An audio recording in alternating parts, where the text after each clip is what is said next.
Hi everybody, FPL Witty here, back for another of my FPL videos. I hope you're well.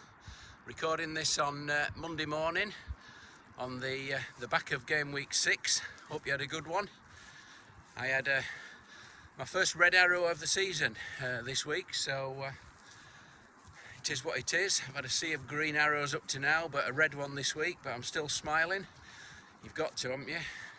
So if you've been watching these videos regularly, then I'm pleased that you're staying with it.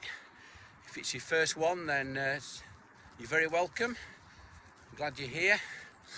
So the idea is that we get out once a week, just have a bit of a chat about FPL, have a look at what's been happening over the last week, over the last game week, have a look ahead, have a look at some of the key talking points, and we do so while we're out in the Yorkshire countryside, getting a bit of fresh air and keeping fit. So that's the plan. So as I say, I'm recording this one on Monday morning, straight after game week 6. So that's quite a lot to chew over, quite an eventful week. I keep thinking somebody's going to pull me up one of these days for wearing my t-shirt inside out, but I managed to get away with it so far, I think. So game week 6, I think before we start talking about the specifics of the games, I think VAR was a bit of a headline this week, wasn't it? I've never really been a massive fan of VAR, I don't know about you. I think it's fair to say that we get more correct decisions through having VAR, which I suppose has got to be a good thing if you get more right than you would have had otherwise. I think it's everything that goes with it, really, isn't it? The delays. I think as a fan, I think it takes a lot away from the game. The very essence of football, celebrating that goal as they go in. I think that's a massive part of football.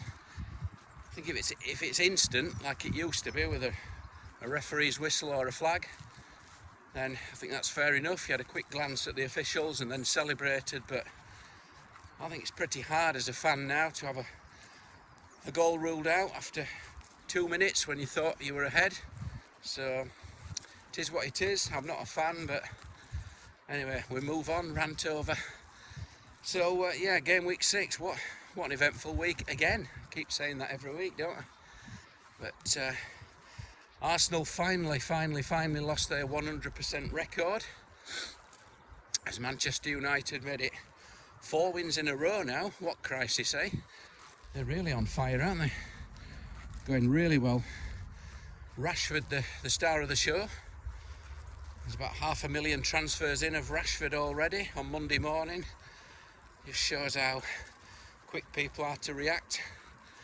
I would be a bit cautious of that one. I thought he got subbed off holding his hamstring myself, so I think if you've already gone early on it, I'd be a bit cautious of that one. The one thing I'd say about transfers this week is that I would hold off generally anyway. We've got 7 teams in European action midweek. I'll be very reluctant to make a transfer, even if you're getting more team value out of it. All sorts can happen midweek, so my advice will be to not make any transfers until later in the week. It's incredibly high risk if you do, so I'll leave that with you. That's your choice. So yeah, the Arsenal game, they finally lost. I was a Martinelli owner, so I was up out my seat celebrating the early Martinelli goal, which of course got ruled out for a push earlier in the move. I think, even though I was a Martinelli owner, I think it was probably just about the right call, but it's probably something with that before VAR days we wouldn't have made too much about. So that was frustrating for me as a Martinelli owner. But yeah, well done United. They look very impressive. Saka got his goal at last, if you managed to stick with him. I told you last week to sell Saka for Martinelli, so if you did, I'm sorry. I still think Martinelli is the much better option for 2 million cheaper, but there you go. So yeah, Manchester City were held. Everybody expected them to steamroller over Villa, didn't they? But quite funny really that everybody held Leon Bailey at the start of the season, and he goes and wipes out the double Manchester City clean sheet for a lot. I was on one defender, but those on two would have been a bit miffed about that one. And of course Erling Haaland scored again. I think Pep was pulling our plonker when he said he was never going to start more than 3 games. He was never going to play 3 games in a week. But he keeps playing. We keep having this weekly game, don't we, about guessing Haaland's minutes and captaining Salah instead, because we don't think Haaland's going to play. I actually went with Haaland after Pep was quite positive about the comments about Haaland on Friday, so I went with Haaland captain, fortunately. But yeah, he just seems to be playing every game, so I'm not quite sure what's going on there. I think he's a bit of a permanent captain now, Haaland, I think, regardless of fixture, especially with his ownership being so dangerously high. So drop points for City, and drop points for Liverpool as well, 0-0. I've not really got it going for results this season so far, 0-0. I kept the faith in the double Liverpool clean sheet, double Liverpool defence. And of course, you know what's coming next, don't you? Of course, Robertson was benched. He joined the party too late to get the clean sheet. And Trent goes and walks off 2 minutes before the 60-minute threshold. So he walks off after 58, and in the end, they keep a clean sheet, and neither of them get the clean sheet. So sometimes you just got to smile about these things, haven't you? That's how it goes. I think I'll stick with the double Liverpool clean sheet one more game. A lot of selling Trent Alexander-Arnold this week, which seems absolutely bizarre. I wonder if they'd have sold him if he'd have played 2 more minutes and got his clean sheet. Last time everybody sold Trent, remember, he scored 17 points in the next match. He's got Wolves at home this week, so I wouldn't be selling Trent. I'm actually going to keep hold of Robbo one more week for that Wolves fixture, I think.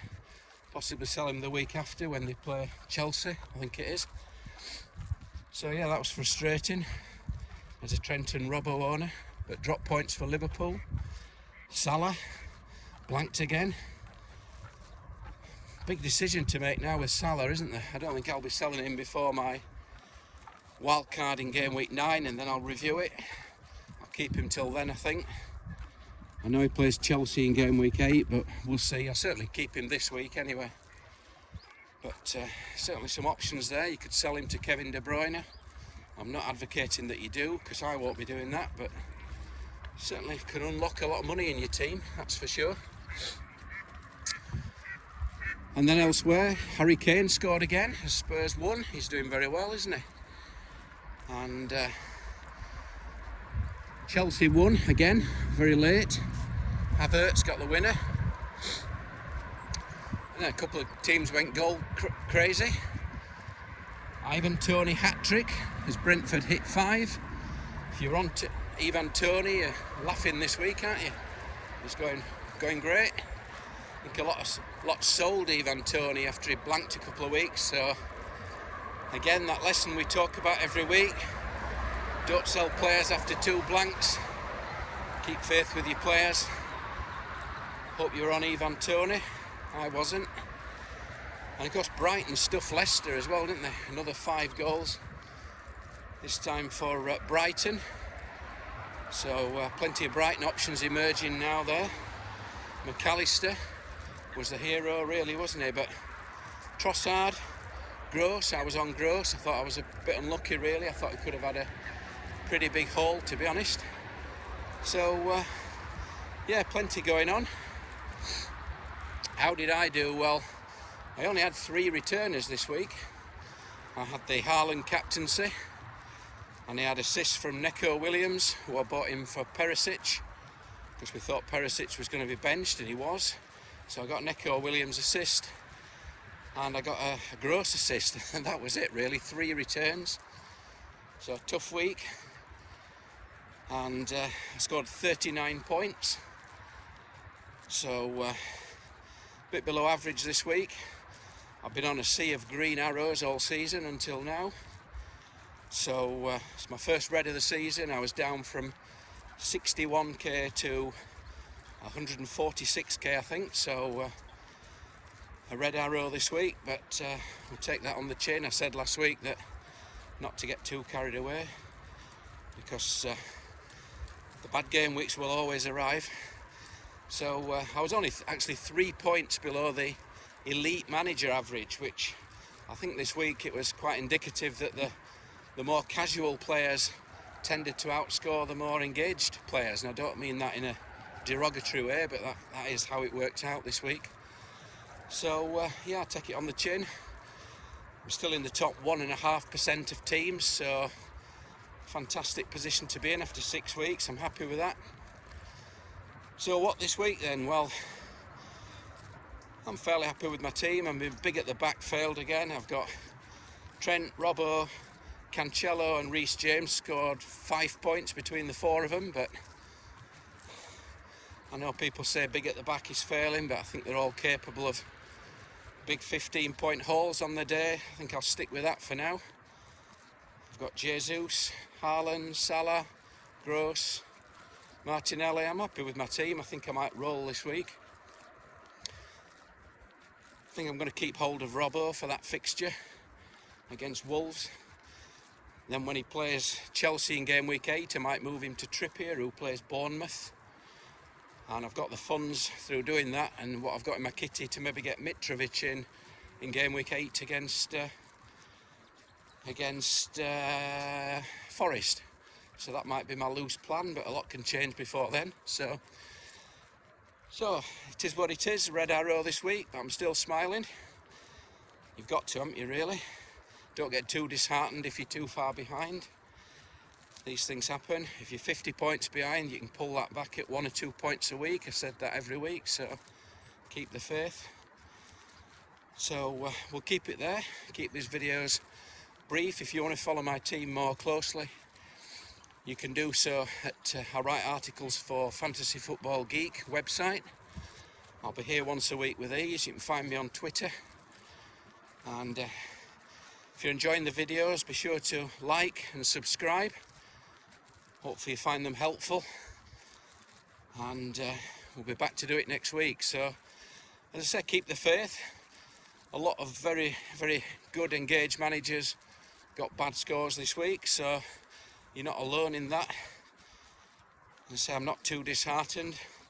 Still in a fantastic place at this stage of the season, so early. So I'll be keeping the faith, sticking with my players. As I say, avoid early transfers if you can. We've got a big week of European action to come. I'd definitely hold back off those transfers. So that's it. Hope you have a good week. Look after yourself. Enjoy the European action. And as they say in Barnsley, I'll see thee.